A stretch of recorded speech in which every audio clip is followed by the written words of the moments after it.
Evening, everyone. This is episode 3 of season 2 of my Game Changer podcast. We're back again for season 2. I've got some top class guests lined up, and today's guest is no different. Top class guy, great person, and as always, I just leave it straight over to you to introduce yourself to everybody who's watching, who you are, Yeah, what you do, and why. Just always why you're doing it. So the floor is yours, my friend. thanks, Finian. Thanks for having me, man. I really appreciate it. Yeah, so I'm Rav. I'm 23 years old and I'm a photographer.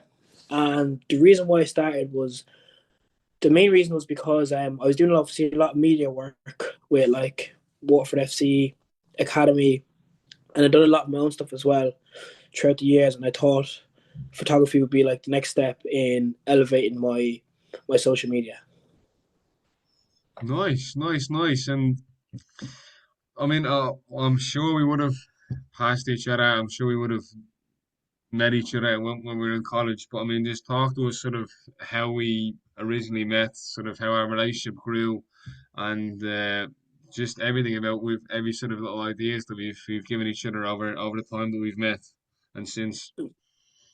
Yeah, so obviously we've done a lot of work throughout the summer months of this year, and obviously you know apps like LinkedIn and obviously have your Instagram and stuff is really good for reaching out to people and getting to know people as well. And obviously, I knew you were in the same kind of niche as me in terms of the football side of things. So I think we originally reached out. I reached out to you for some sessions to do um personal one to one sessions, kind of online sessions, and then we went on from there, and then we started talking about photography stuff, and you wanted some photos and content for your page, so I said yeah, I could definitely do that for you as well, and then we just clicked, and yeah, we just went from there. Nice, nice. And I mean, I think there is a few bits that I've taken from the college course that we both did, and I mean, I think for me, maybe it's not really a learning, but I mean, the one thing that I definitely have picked up, whether it's college and like even with all the traveling and stuff that I'm doing now, is just meeting people like yourself because obviously everybody's got their own interests. Mine's based around coaching, yours is obviously based around photography. And I mean, like, was there maybe one thing that stood out from? I mean, maybe you learned it. Maybe it was more like a networking thing for me. But was there one thing that sort of stood out from the degree that we both did? uh, so I think that stood out for me personally is the connections you have in the course. I think like obviously, for example, if you need help with analyzing games as analysis, if you needed help with, I don't know, you had a coaching practical coming up, there's coaches there. If you need someone to edit something for you, there's editors there. So I think the main thing that I got from the course that we do is the connections you have. And I think it's important to use that while you're in college, because when once everyone's there, it's just easier to like maximize you know what they know and try kind of put it to your own use. But I feel like it's a great course, to be honest, and yeah, it's just important to make the most of it and use your connections to your advantage. Excellent, excellent. And you obviously spoke about your photography and your passion for it. What is your plan, or where do you want to take it? And like when I mean where do you want to take it, I'm talking big. How far do you want to go? I mean, I know obviously everybody looks at numbers and thinks about numbers, but I mean for yourself, what's your own personal goal of how far you want this to go, or what do you want your photography to create for you in your life? Yeah, so like Finian, I'm always saying to you to like take things one day at a time. I'm always saying it to you because obviously anything could happen. Things happen in life. You could move somewhere else and it might change the course of everything. So I think it's important to like, but then at the same time, it is important to look long term. But for me anyway, I think it's just what can I say? I'd say definitely setting up my own studio. That'd be something I'd be looking forward to. Just kind of have my own kind of office, my own kind of space where I do my own work, because I'll be all over the place at the moment doing stuff. But have a studio where people can come in and we can work on just creative ideas and stuff like that. and just be a better person than I was yesterday. I think it's just important to just keep progressing. Obviously there's a lot of things that I could do now to improve myself in terms of like gear, editing, and stuff like that. But I think I just need to maximize the kind of stuff that I have now, and over the course of months, years, get better gear, upgrade gear, and then start just put myself out there and offer my services to more businesses and more football clubs. Yeah. So obviously, the aim would be, if you want to put it in the sentence, is just to kind of just put myself about and get to the kind of more, how can I say, for example, like the bigger kind of games, like the international games and maybe European Premier League games, because there's no point in just you know being happy with just doing local games and stuff. Obviously, it's good, it's great, I love it, but I think it's important to progress as well. Definitely, yeah. And then just to touch on, just obviously, just so everybody knows, obviously, I know, but I mean, just obviously tell everybody where you're currently based. Obviously one question, and then the second question is like where do you sort of do you travel to for work? And then if you can remember, if not, I'll touch on it again. But the final part of it is where would you sort of hope to see? Obviously, you have this idea of a studio. Where would you hope to have the studio? That's a great question. Obviously, I'm currently based around the Waterford and Carlow region, obviously from Waterford, and then in Colin and Carlow. So that'd be kind of my main two places that I'd be about. And then where I'd like to go, it could be anywhere because with the work that you do with photography, you could do it anywhere really, to be honest. But I think if I can land some sort of like full time role at a football club and then do my own kind of bit in the evenings and that, I think that would be good. In terms of where I'd like to be, in terms of my studio and stuff, it depends where I live in the future. I think, let's say for example, if I get an opportunity over in the UK, if I God willing get a gaff for myself and then set up, kind of build it from scratch and maybe change up one of the rooms and renovate it and make it into a homemade studio. I think it'll be something that I'll be definitely looking to do anyway. But like it's either that or see if there's any properties around and try like rent it out and then hopefully just own it after a while. Yeah, so that would be something that I'll be looking to do in the long term. Definitely, yeah. Super. I just want to touch on something. We've obviously we obviously we speak a lot as well during the days, and one thing we want to touch about is obviously I definitely have sort of lost my way in terms of the having faith and my religion. And I think a lot of the times people get so distracted with their goals and everything in life. And I've found the times when I have come back and being grounded and obviously surrounding myself like with faith and belief and everything else. And I just want to sort of touch on because I know numerous people who I've had on this before, they say faith plays a massive part in their life. And like I said, when I've settled in to those little phases during my life, it's really helped me, and I just want to know how does it help you? Yeah, so obviously growing up, family and stuff, be very religious, praying every night as a family and stuff like that. So kind of as you get older, it's always something that's part of your life. Um, I think it's important to pray when things don't go well and pray when things do go well as well. Because I think a lot of people forget to thank God as well for when they get the things that they prayed for. So I think it's important to remember that and not to get complacent when things are going well for you because the tables do can always turn, that kind of way. Um, so I think it's important to just keep them in everything that you do. I think it's important to pray as much as you can and yeah, keep the faith because obviously there's lots of good things in the Bible. There's lots of good life lessons. There's lots of good stories and stuff that you can implement in your own life. So I think it's important to just try your best because obviously it's hard. Everyone sins and everyone does mistakes from time to time. But I think it's important to just repent and yeah, just make sure that you're keeping them in your day to day life. Nice, and just to touch on that as well, and maybe you might be the same as me, but I'm a massive believer in that things always happen for a reason. So whether they're good things or bad things, they always happen for a reason. So obviously the good things are blessings, the way I see it, and the bad things, 9 times out of 10, are usually yeah, lessons is what I'd say. But I mean, would you? I think you obviously need to have some sort of self-belief in yourself, which obviously I know you do, and I do myself. But I mean, like from you saying at the very start of the podcast about taking it day by day, I would sort of see that you have that faith as well, that regardless if Monday is shit and Tuesday is shit and Wednesday is shit, that Thursday and Friday are going to be brilliant. But I mean, like, would you take that into your life?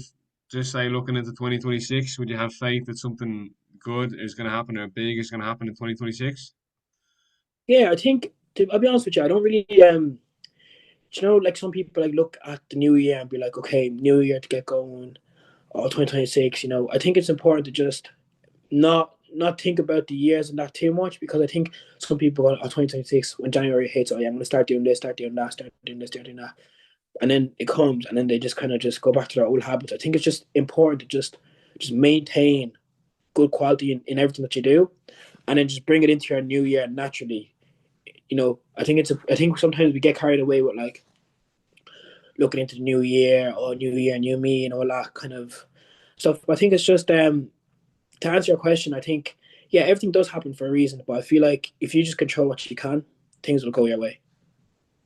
Excellent. And obviously, as I've always said, I've had to use times of faith when I've had challenges, and I think everybody has challenges in day-to-day life. It can be anything from your family, your friends, your life, your business, whatever it is. But I mean, if you want to speak to us about challenges or a challenge that you've been through in the past, and maybe if you can think, because there's no way that even if you are successful, that there isn't any challenges in the future. So, Mm-hmm. first question, what have you overcome, and what challenges do you think that you will have to overcome, whether it's between now and the end of the year, or in the next 5 years or the next 10 years?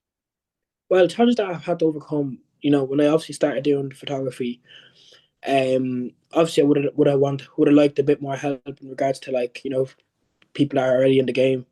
So I think at the start I was kind of like messaging, emailing different photographers and asking them for like advice and stuff like that, and I wasn't really getting much. And obviously you're gonna have weeks on that when like if the work is quiet for you, you're not gonna get clients or there's no games on and stuff. So you just have to be patient. And obviously in the back of your mind, you're just thinking like, is it worth it? I was having thoughts like, oh, is this worth it? Like, or why did I go into this? But I just don't believe in like feeling sorry for yourself. I think when things don't go well, when there's quiet periods, when you're not getting much work, I think it's easy to just lock yourself up in a room and you know not talking to anyone or crying all night or just giving there complaining. I think some people hate and just some people just go harder. So I think it's just important, and that's just what I did. I just said, look, I'm just going to keep going, keep putting myself about, do as much as I can, control what I can, and then after a while, things started going well for me. Started getting more work. Things were getting busier for me. I was getting a little bit more recognition than before, and yeah, it was just good. So I just like instead of just complaining that oh yeah, no one's helping me or these photographers not giving me advice. Not everyone's there to help you. Sometimes you just have to do things yourself. And in terms of challenges in the future, I think obviously photography is very saturated industry. There's loads and loads of photography, but I think people need to understand that people book you for you, not your camera. So I think if I continue to build good relationships with people and keep that consistency with people that I work, I think I'll be fine in the future. Yeah, but I just have to always keep that in my mind that it's a very saturated industry, and there's going to be lots of periods when I might not get as much work as I would like, but I just have to keep creating my own opportunities. Excellent. And one thing that you said at the very start, that I wanted to ask is kind of based around not having anyone at the start. And look, I think it's just similar to myself. You go out, you think, "Oh, I can do this. I've put all these plans in place." But one thing that I absolutely love having is like a mentor. And I mean, like a mentor, kind of away from your family and friends. because obviously your family and friends are going to want to look after you. There's probably going to be a tiny bit of bias towards what you're doing. But I mean, is that something that you have now, or is that something that you wished you had? Because I've definitely say for me, not that you should ever compare, but I mean, if I'm looking at 2024 and 2025, I had a mentor in 2025, and it was probably much better than 2024. But I mean, 2024, I used that to get me to a place where I needed a mentor. And I just want to know, would you have one, or would you advise people on getting one? Yeah, 100%. I think two brains is always better than one brain. Um, Obviously at the start, as I said, I was doing a lot of stuff myself, and then I remember there's this guy called Evan Tracy reached out to me, asking if I wanted to buy a piece of equipment, and then yeah, we are just going back and forth with that, and then we started talking more and more, and then he started giving me tips and started helping me out, and he's a great mentor for me. So big shout out to him, Evan Tracy Photography, great guy, and he's actually after moving to Australia, so we still keep in touch, and he still be giving me tips from time to time. Like I used to like, obviously when I was starting off, my own style was kind of editing. I used to kind of over edit and use different types of filters and stuff. But after a while, I came to the conclusion that it just didn't look as professional, I think. And Evan obviously helped me a lot with that, and kind of getting out of old habits and stuff. So I think it is definitely beneficial to have a mentor, and not to think that. I think some people think that they know everything. It's important that you know nothing, and that you're a student and you're always willing to learn. Because I feel like every day is a school day, and the more you learn, obviously the better you're going to improve over time. So a mentor is definitely beneficial, and I would recommend in any industry to have one, because it's just great, and you'll see lots of improvements in a short period of time. Excellent. Do you know what? This actually it reminds me of that video that I said I was gonna that I sent on to you earlier on. But what is your take on taking risks? Now, I'm not saying doing something stupid or illegal, but I mean, I think we've spoken about this a lot, and I have a feeling, this is just my opinion on it, that people become comfortable. So they go off and do their college degree.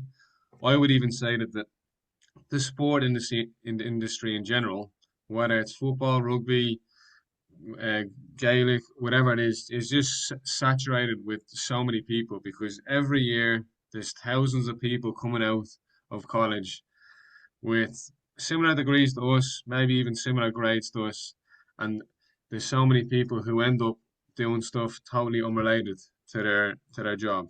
And the two of us have obviously taken a risk in terms of me with obviously creating my podcast and obviously setting up my own one-on-one coaching business. And yourself recently, I know you've recently left your job.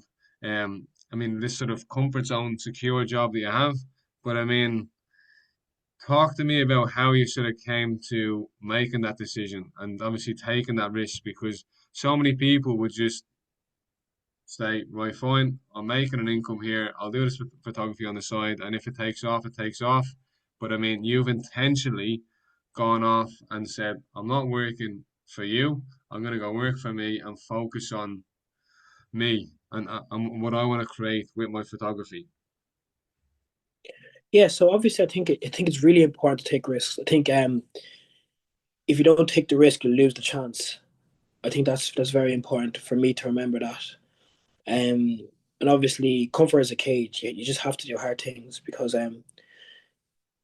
especially nowadays, I think it's easy to just be comfortable. Working a job, working for someone else. It's your bird in the hand. It's something that's like you know how much you're gonna get. You know what work you have to do, but for me anyway, my previous job that I was working while I was in college, it was kind of just like I just knew my worth. Like I knew like I'm worth more than just being here. I wanted to like be out there, be out there doing photos, being on matches, meeting new people, connecting with new people. Um, as you said, look, a lot of people are graduating with similar degrees and stuff like that. And end up, and I've seen it firsthand. People working jobs that they didn't even study for, and it's scary.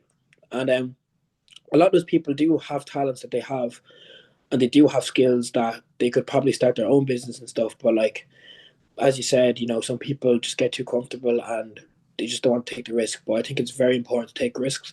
Because at the end of the day, like I'd be young enough now, but when you get older, you don't want to be looking back and just being like, oh, I wish I'd done this, I wish I'd done that. You see it the whole time on social media. I'm not sure if you've ever come across those interviews where like they interview like older people and say, oh, what's one thing you regret? And they always say, you know, not taking risks, or being too comfortable, or listening to other people, or that's the most common one that I hear. So I think it's important to just take the risk, or you'll just lose the chance. Excellent.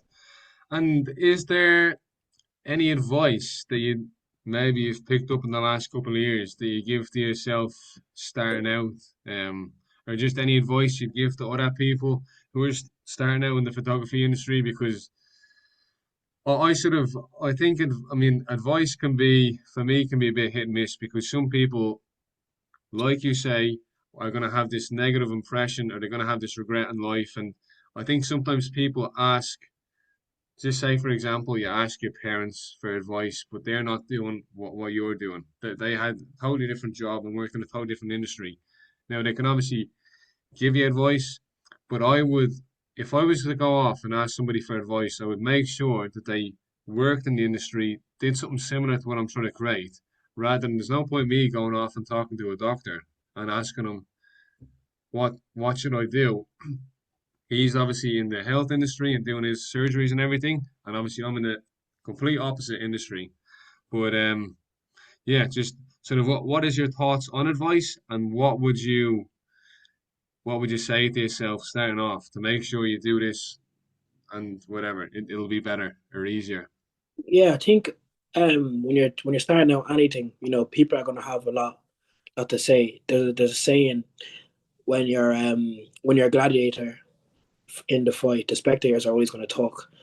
So I think it's important to just follow your heart, like follow what's inside, what you really want to do, because people are going to say stuff no matter what you do, good or bad. But you need to make sure you do what's best for you, and not what's best for other people. I feel like parents, especially, parents are obviously great to have 100%, but I feel like most of the time they say what's best for them and what's not best for you. So I think it's important to consider what they say, but not to always take action on it. If I was to give advice to someone starting out, I'd probably just say just make mistakes. Genuinely, it sounds stupid, but I think it's important to like not try go out and be perfect every time. Make mistakes, but learn from them, and then make better mistakes, if that makes sense. Until you're in a position where you know you're never going to be flawless, really. But I feel like if you make mistakes and learn from them, then you'll actually grow as a person. Um, and instead of just going around thinking that you're perfect or you already made it to the top, I think it's important to, you know, make mistakes but be accountable, learn from them, and then progress. So that's one piece of advice I'd say: just make mistakes and learn from them. Excellent. And where would you say your whole learning mentality and mindset has come from? Because I mean, I know there is a lot of people who aren't willing to learn. They have their own ways. It's like this way or the highway. And now sometimes it works. They whatever. If they're consistent and they follow the way, obviously they might work. Mm-hmm. Um, what was I even talking about? Jeez, I just lost my whole train of thought. What kind of, like, you're talking about, like, my mindset, like where does it Oh yeah, come so from? yeah, yeah, so you're learning mindset. Yeah, there you go. Mhm. Yeah, I mean, have you always had that there? I mean, have you always wanted to learn? And Not really when I was younger, but I think as you get older, you just how do I say, you just become wiser. Wisdom comes with age. I think when I was like last year or two, I started looking into a lot of philosophy, and I've started playing chess a lot, which helps with my mindset. I think chess has helped me dramatically in a lot of aspects of life, because I'm not sure if you play, but I've becoming more patient, um, calculating moves in terms of not just making one move or thinking of one move at a time. You're thinking a few moves ahead. So it's not like, okay, so for example, when I started Rav Kaptures, instead of just opening a page, like an Instagram page, doing my first match, posting about the first match that I did, like the content from it, but then I'll have no content left. Do you know what I mean? That's me thinking short term. But I built content over for like 6 months, 4 to 6 months. So I was thinking, instead of thinking one move ahead, one move at a time, I was thinking a few moves at a time. And then now I have loads of content to post from, before I open up the account, which makes me more consistent on social media. So I think chess has obviously taught me to be more patient, think more strategically, and if you make a mistake, the game continues. So you just need to keep going. As I said in the last question, make mistakes and learn from them. I got that a lot from chess because in chess you're going to make a lot of mistakes, just like in life. But if you don't learn from them, then when you play a new game, you're going to get punished the same way. So I think it's important to just so sorry, it's just important to um just not continue. I know I kind of lost my train of thought there, but just to keep going and learn from your mistakes, and yeah, and just keep progressing. Excellent. And say, right, just say this is 10 years down the line, right? So Mhm. you're in your 30s, you've achieved what you want to achieve with getting to obviously all these international matches and growing your social media, and obviously you have your studio and everything else. What does success look like in your life? Because I think people have a massive so I think they have the wrong perception of what success is. They see somebody with a fancy car, a big house, whatever, this high lifestyle. But is there maybe one or two things that if you achieve in life, that's success for you, regardless of how much money or what car you drive or where you live? Mm-hmm. Yeah, so success to me looks like I think I think it's important to just live at peace. I just want to be peaceful and be content. That's look, because when you could have all the money in the world, all the assets in the world, but then when you're sick, you just wish that you were just better. You only have one wish instead of a million. So I think it's important to obviously look after your health, and I just want to be peaceful, live at peace, and live as I please. I want to be able to go on holidays, go to football matches, enjoy myself. If I'm able to do all the things I need to do and I want to do, then I think I've um I've reached my goal in life. When I'm able to just do what I want when I want, I think that's when. And because obviously the world is a crazy place. All these mad things happening, wars and stuff like that. But I think if I'm able to just maintain peace and happiness, I think I'll be very content in this life. Yeah, 100%. No, brilliant. No, I'd have to agree as well.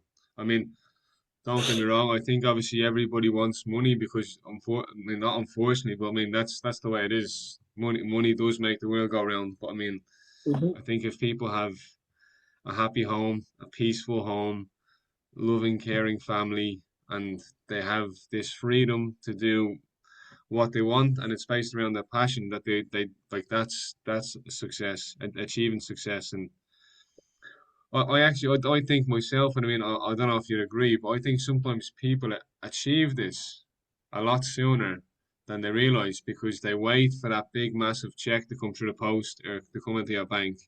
And I think like based on some stuff that I was reading today, like success is, well, for me, a massive part of success is just waking up every single morning because Mm-hmm. the way it is, not everybody's going to wake up tomorrow. If me and you are lucky enough to wake up, that's success for me. Um, Mm-hmm. but yeah, right. So just to finish us off, one of the questions that I always ask everybody at the very end is, a question that a mate of mine has come up with. So Jack Sweeney Lee, he gets credit for all these questions, and he obviously gets a mention in every one of these episodes too. But now you can base this on a week. I mean, you can base it on a week and obviously the next 6 months. But what are you gonna work on, whether it's this week or whether it's towards the end of the year or for the next 6 months to improve your career goals and life? I mean, I know obviously you said as a photographer you want to take pictures of matches, and everybody who knows or is interested in football knows there's an absolutely massive tournament going on in probably 6.5 months' time over in the US. So I'm sure that's up there as well with where you want to hopefully get in the next 6 months. Yeah, so I think over the next couple of months, definitely clean up my portfolio. Obviously when I'm going to be applying for certain jobs and stuff, I'm going to want to present them a portfolio that looks professional in my eyes and theirs. So obviously clean up that. Um, and obviously that comes with a website as well. I have a website that I'm working on, so I need to make sure that's up to scratch as well. But I'm not rushing that. I've been kind of on and off on the last couple of months since the summer, but something that I'll definitely get completed over the next couple of months. And obviously graduate as well, get my degree in the bag, and then use that to my advantage to help me with my photography. So yeah, that would be something that, because I know obviously I can have a list of 100 things, Finian. I'll be honest with you, but I feel like if you just have, one or two, or focus on one goal at a time, kill it to submission, move on to the next one. Kill that to submission, move on to the next one. I think I'll be very more successful doing things like that. But yeah, that would be definitely so. Just clean up my portfolio, get my website up and running, and getting that hat in my head hopefully next year. Yeah, when I graduate. Brilliant. Well, look, honestly, for me, I've really enjoyed listening to you. I really do enjoy listening to everybody who comes on this podcast because I learn so much from everything. If you want to just let everybody know how they can reach out to you, how they can contact you, where to find you. I mean, obviously, I know you said your website is a plan maybe Yeah, for the new year, but how can they find you now? yeah. So Rav Kaptures on Facebook, Instagram, TikTok, LinkedIn, email ravcaptures@gmail.com. Sick. Well, just want to say a massive thank you for coming on today, for Thanks for giving having me, me man. over half an hour of your time. It's been brilliant. It's been insightful. A great conversation. A great guy. And for me, from my own personal point of view, I can't recommend him enough. He's done some fabulous work for me. And when I'm back coaching in the next couple of weeks or in the new year, when my sessions are back up and running, I'll definitely have him back out. So Thank you, man. everybody who's watching, I hope you enjoyed it today. And thank you, and see you later on. Thanks for having me, Finian. Have a good one.